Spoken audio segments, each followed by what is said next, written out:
Hello అండి, అందరికీ welcome to our channel. ఈరోజు వీడియో వచ్చేసి హెల్తీ బ్రోకలీ కర్రీని ఎలా ప్రిపేర్ చేసుకోవాలనేది ఈ వీడియోలో అయితే నేనైతే చూపించబోతున్నాను. వీడియోని అయితే స్కిప్ చేయకుండా ఎండింగ్ వరకు అయితే చూడండి. ఫస్ట్ అయితే మీడియం సైజ్ బ్రోకలీని తీసుకొని బిగ్ సైజ్ పీసెస్ అయితే కట్ చేసుకొని వాష్ చేసుకొని పక్కకైతే పెట్టుకోవాలి. నెక్స్ట్ వచ్చేసి ఇక్కడ ప్యాన్లో ఆయిల్ అయితే 1 టేబుల్ స్పూన్ తీసుకోవాలి. నెక్స్ట్ జీలకర్ర కూడా 1 టేబుల్ స్పూన్ అయితే వేసుకోవాలి ఆయిల్ హీట్ అయ్యాక. నెక్స్ట్ ఇక్కడ బ్రోకలీ కూడా ఆయిల్లో వేసుకొని కలిపేసుకోవాలి. 1 మినిట్ వరకు అలా కలిపేసుకున్నాక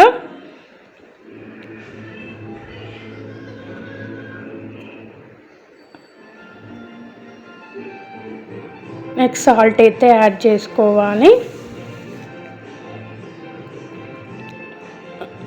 తర్వాత 5 మినిట్స్ అయితే మూత పెట్టేసుకొని అలా ఉంచాలి. తర్వాత ఇంకో ప్యాన్లో 1 టేబుల్ స్పూన్ ధనియాలు, జీలకర్ర 1 టేబుల్ స్పూన్ తీసుకోవాలి.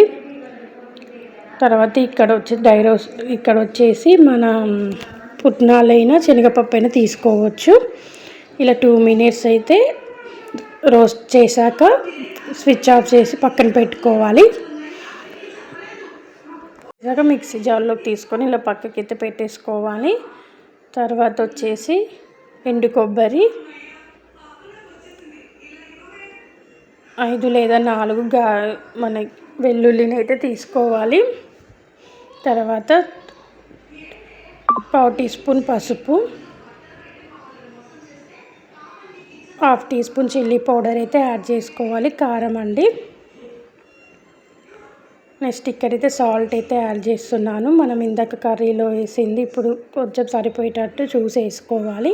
ఇది ఫ్రై చేశాక పౌడర్ని పక్కన పెట్టుకున్నాక ఇప్పుడు మనం బ్రోకలీ సాఫ్ట్గా మగ్గిందో లేదో చూసుకోవాలి. చూసుకున్నాక పౌడర్ని అయితే యాడ్ చేసేసుకొని కలిపేసుకోవాలి.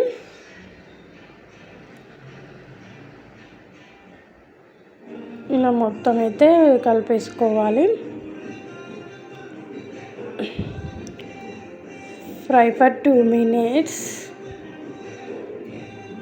ఇక్కడ ఫ్రై అయ్యాక ఇలా అయితే ఉంటుంది. తర్వాత అయితే మనం